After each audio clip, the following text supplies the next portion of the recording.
Hello and welcome, once again, to another Living World / Vampire the Masquerade YouTube experiment video, brought to you by Lachlan. This evening, Lachlan finds himself moving with a little bit more ease, now that he's not in tow with a younger kindred, having to not keep up all of his appearances. He decides that he will walk out of his office before heading back home, his office in Ventru Tower, and head and visit the prince, seeing that his light is still on, and thought he would just give him a call. He is my clanmate after all, and what harm would it be to just drop in unannounced? Well, we're about to find out. He walks with a kip. His wingtips echo through the hallway, his cane taps on marble. He gets to the door of where the prince is. He lifts his cane and stands a ways away, waiting for an answer. John is currently in the Ventru Tower's office buildings. Very uncharacteristic for him. He loathes the building, much more preferring the ambience of his domain or the casino. But unfortunately, he needs the, as mundane as it is, office supplies. As he starts to print and reprint various cue cards and going through his speech for the Elysium, he's currently pacing up and down in this small office. He's secured papers in hand, basically muddling over each of the wording of the speech itself. He doesn't look up as the door knocks and goes, "Enter." Lachlan opens the door slowly, walks in, stands with his hand on his cane, and his cigar ever hanging out of his mouth that never seems to ever go out.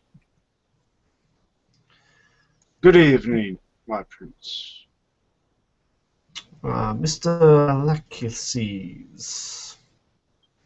Yes. How can I help you? What was that? I'm sorry.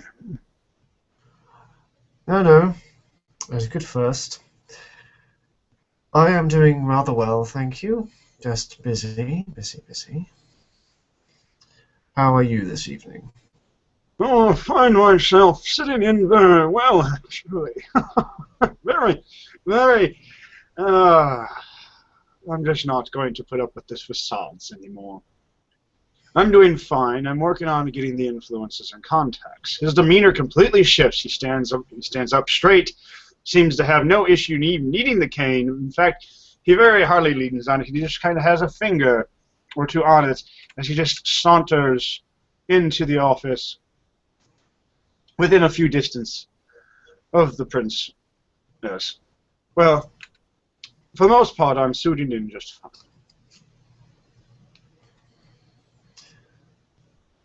John doesn't cast a blink at this change of demeanor. He suspected as much, but he doesn't want to give his clanmate the satisfaction of him gasping in surprise, so he simply carries on as normal. Any interesting developments while you've been pursuing the city? Not a lot. I've been actually moving around and moving about quite a lot. There's an interesting Malkavian by the name of George that seems to have some interesting issues. I don't understand why he acts the way that he does sometimes, but he just does what he wants. It surprises me that someone of your stature doesn't seem to notice a shift in demeanor. It could have been a shift into violence, and you pay us no heed. Were you expecting such?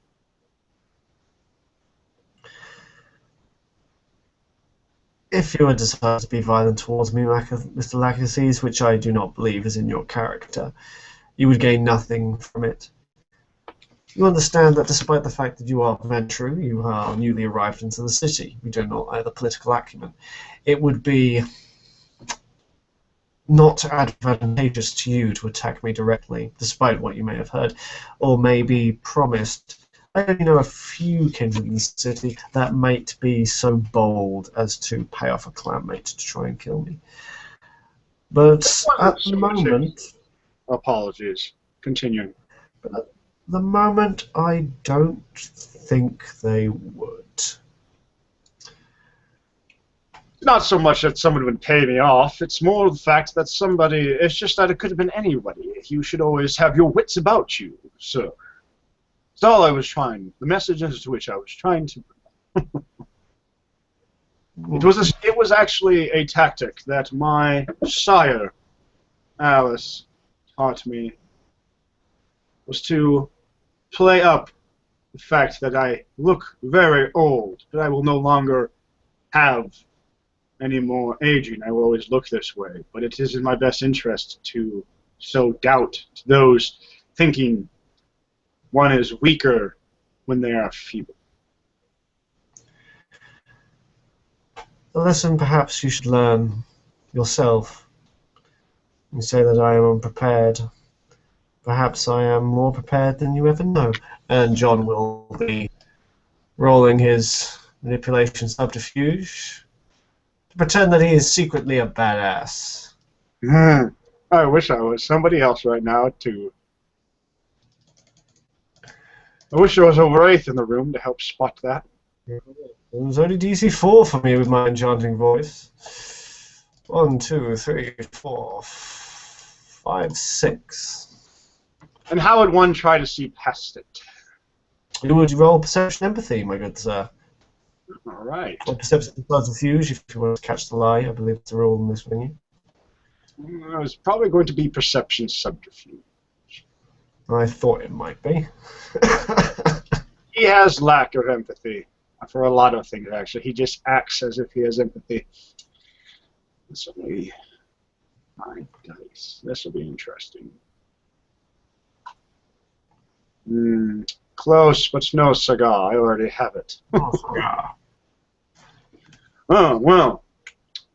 You do seem quite capable, my dear prince.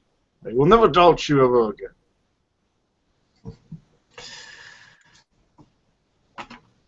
So, taking the full measure of you perhaps for the first time, he stands up straight and looks you in the eye. So tell me, Mr. Lachlan, if you have been going around the city and taking the scenery, as it were, what would be your observation? As it stands, is what I've noticed, is that it seems the Ventru holds you in esteem. Cray has some type of, I guess the current term they use would be some type of a bromance towards you. I guess that would be the current vernaculum. The Gangrel seem, at least the ones I met, seem to be easily ready to follow in a direction to stop the trespasses of the city. The Malkavians are always as elusive as they always will be, with their shattered brains. But they still have wit. They're still always looking like they think and move. They're always watching.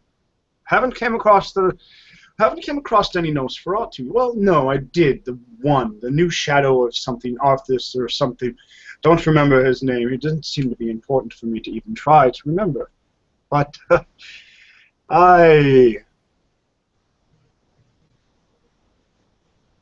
overall, the city is lacking any good leadership, which is about to change, I'm sure. Just so. The people of the city are hearkening for strong rulership, which I am going to give them. I understand that my current tenure, and after this Elysium you will see, I will not be a popular ruler, but I will get the city on its feet one way or another. One way or another. So, speaking of which, how is your task to gain the clan more influence within the media, Mr. Lachlan? I actually have a early evening meeting with a young, intrepid reporter journalist. It's set up um, within a night. I will be able to get in, and then he will bring me to his boss. And then as I get to his boss, I will break his mind, and he will become ours. That's one way of doing it.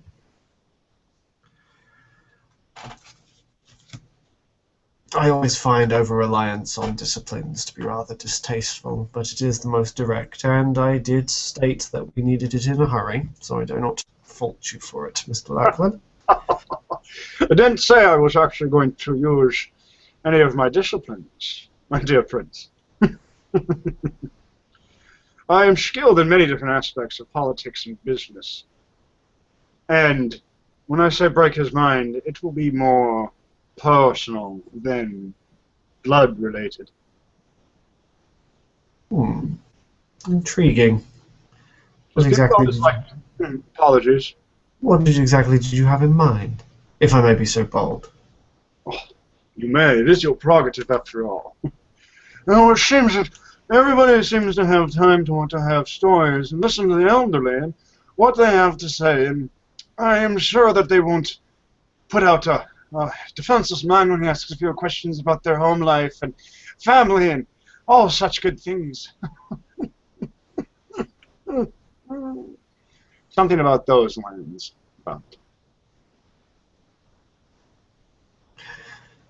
John smiles. It's not a genuine smile. It's one filled with a sort of glee in the ruthlessness of your practice. It's very much a shark's grin. That is quite genius. For once, I believe I am envious of your mortal frame. Your sire showed a lot of insight. That she did. She was very intelligent. She wanted me for my mind and my financial and political prowess. But she more so wanted me the fact that she knew that I could portray a character that every mortal always seems to let, I guess the word is, old people get away with everything.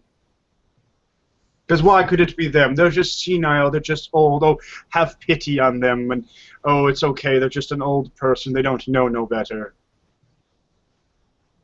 It is one of the biggest faults of mortal society, their willingness to trust old people, even if they became an axe murderer. Not saying that I'm going to, but just, oh, it can't be the defenseless old man. He's just misguided. We'll put him in a home and he'll be fine. And then from the home, that old man decides to become the person in charge of the nursing home.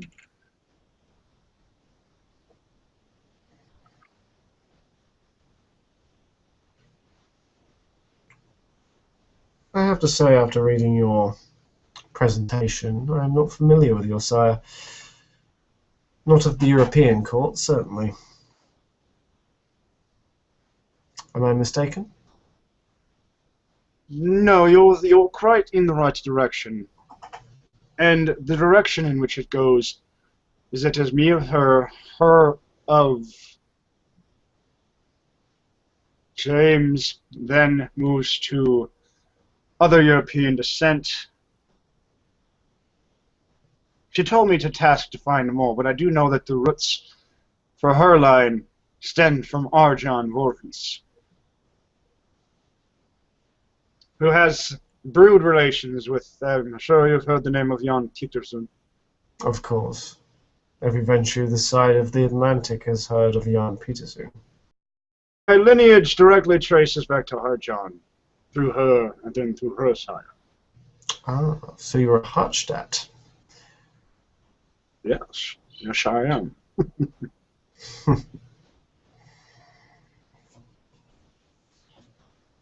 I had a wonderful little holiday in Berlin recently, dealing with the Hartstadt elders. It was an experience, I'll tell you that much.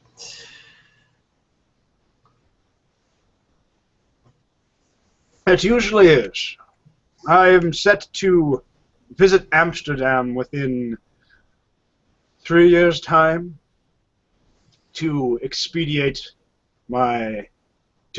my extensive influences and knowledges in political science and financial gain. Even though I was one of the world's biggest CEOs, apparently there are still bigger corporations out there. The biggest competitor that we always seem to be running around everywhere is some oil company. Don't pay it any attention, but it's there. Oil is always big business. We have an oil rig just off of New Sarum, owned by the Giovanni of all things. Interesting. Are there actually the Giovanni in this city? Are they actually of that family, or are they bastardized cousins? From my reports, I hear that there is one. They're from the lines of Dunsern and Milliner. Not familiar with the name, but then again, I haven't met any necrophiliacs yet. I'm surprised. From my research, the Dunserns are quite numerous within Scotland. Oh, I'm starting to remember now. Yes, I do remember those days. The family does sound a bit familiar. And he lets slip a bit of his own Scottish accent as he describes his feelings on the matter.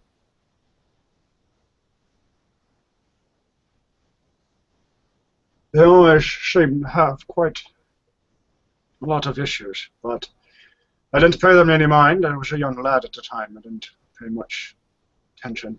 I was more wanting to see the world and get out and do many things.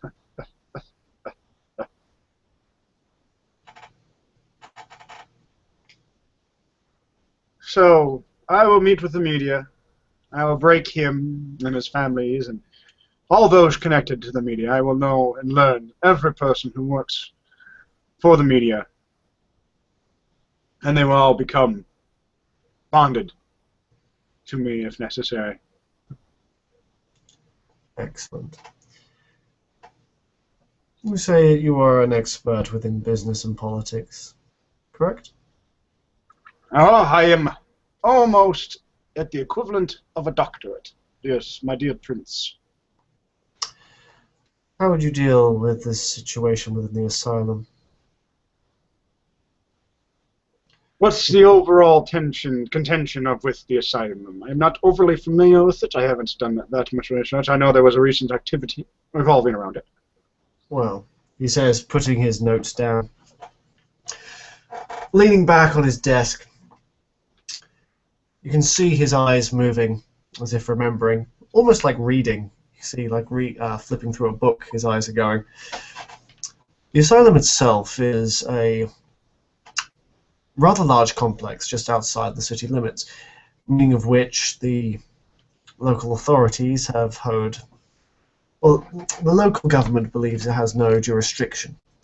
It is a walled facility for the criminally insane, one that was built within the last 5 years. However, before that it was something else, but all record has been expunged from any records within City Hall. The place itself is like a town. The staffing well over what a facility like that should hold. Around 150 mortals, on staff, not prisoner, were herded out during an attempt to, well, exorcise the place of its malevolence. It had a private security staff, which is very odd in this country, and especially in one of those facilities. Usually, when it comes to that sort of security, they outsource, which means they are they cannot be infiltrated via our own companies. Also, unfortunately, due to the botched attempt at the raid, the National Guard have been called in to defend the place from terrorists or splinter cells or whatever they're cooking up in the media.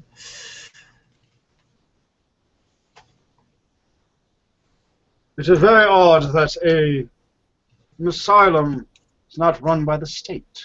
Usually they're referred to as state hospitals.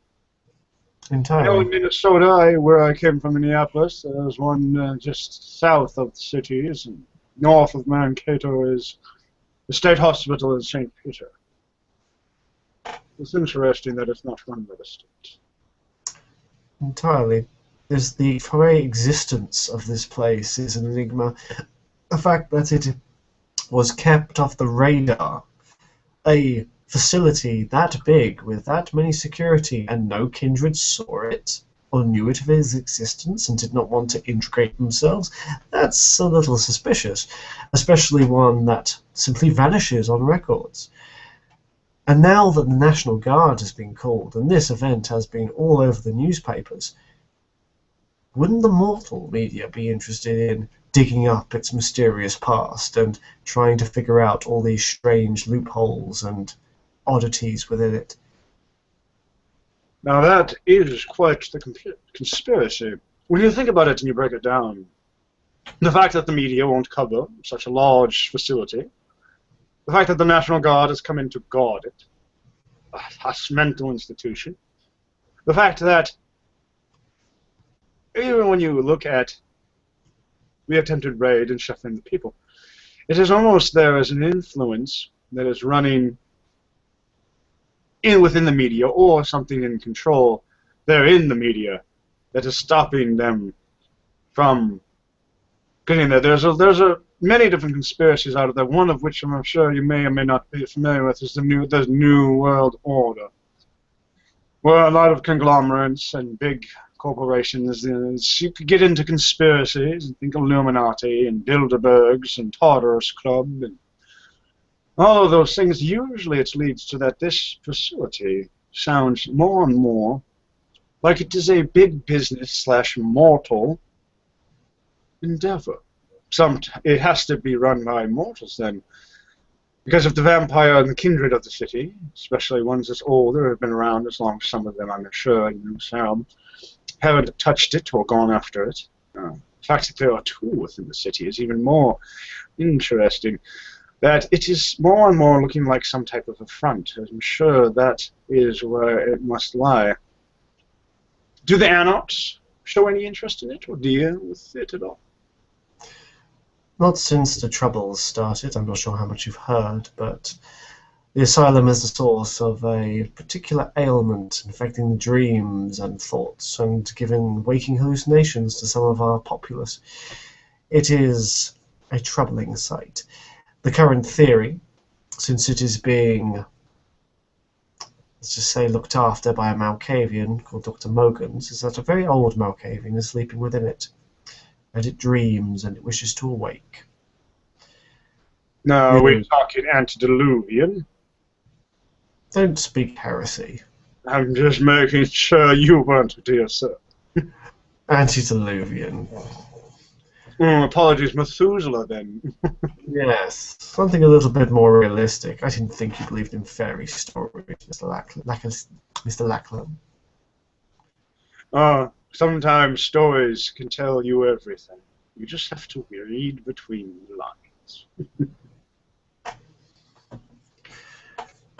No, not an antediluvian. Something very old. Methuselah, perhaps. It hasn't been the first recorded incident in which an elder has woken up and, well, whatever left of their mind after such a long period of torpor isn't good for the rest of us. Especially a Malkavian one whose grip on reality will be tenuous at best. How are the local mirrors reacting to it? It appears that at least the two I have reports on, Heikel and George, you mentioned, believe it is a place of wonderment, that the awakening will bring peace and prosperity and rainbows and fluffy unicorns to all the good boys and girls.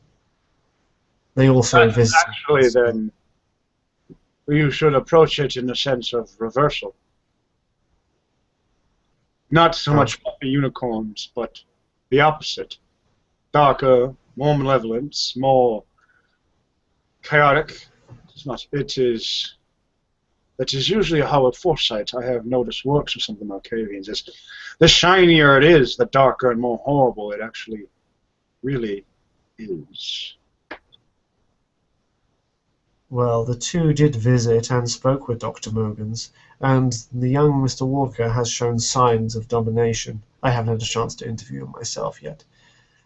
I suspect they have been affected by either this thing or Dr. Mogans to prevent any further tampering with whatever is going on.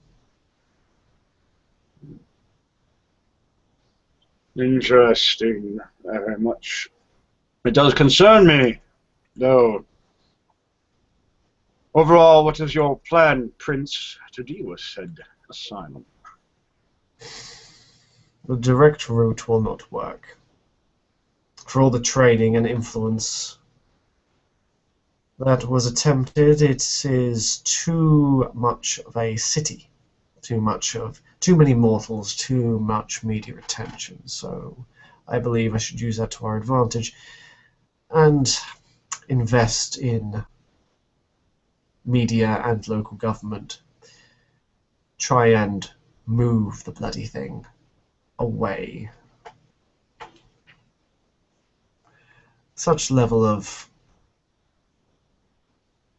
oddities will surely not last for long, and if the media can be pushed to dig a little deeper, then public outcry can force the place to close down, and then we'll be free to eviscerate whatever this thing is. So let me accomplish taking the media, and then once I get them all under heel, I will then tell the editor that he will focus on this building and they will push all of their influence and continue to cover only the asylum, and no other news is important enough. And that should generate some heat.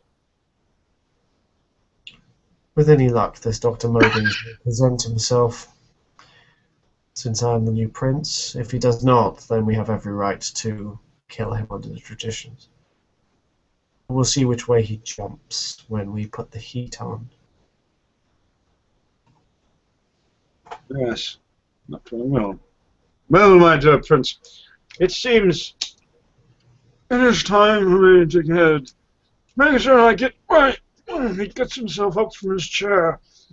I think I have plenty of business to go and take care of this before I need to sleep. Yes, I'm getting quite exhausted. So if you'll excuse me, I'll head my way to the Haven, and the first thing in the next eve, I will make sure that I take care of the business. Excellent. One last thing before you go, Mr. Lachlan. Yes, go ahead. He picks up his notes again, grabbing the pencil. What's a good word for a rebirth of the city? A catchy phrase for the presentation of my new reign. I don't want to simply just say restructuring or renewal. It's too, how shall I put it, revolutionary. Something a little bit more catchy that all the kindred can get behind and repeat and believe in. Lachlan leans back in his chair, and he thinks and thinks. Seems to take his time. And, well, I've always been a fan of, let's see, what was it?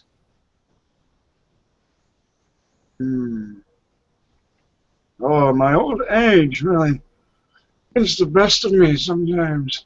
Well, I've never been a PR representative. I enjoy reading and I enjoy the English language, but I am no poet, Mr. Lachlan sees. I usually make other people write my speeches, but I am always partial to a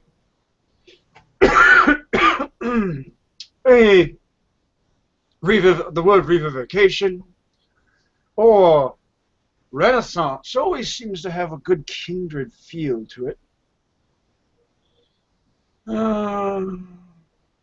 Let's see. Resurgence, realization, revival. The resurgence of the Camarilla. Quite. That's a good one. I like it. I don't like revivification. It reminds me of vivisection.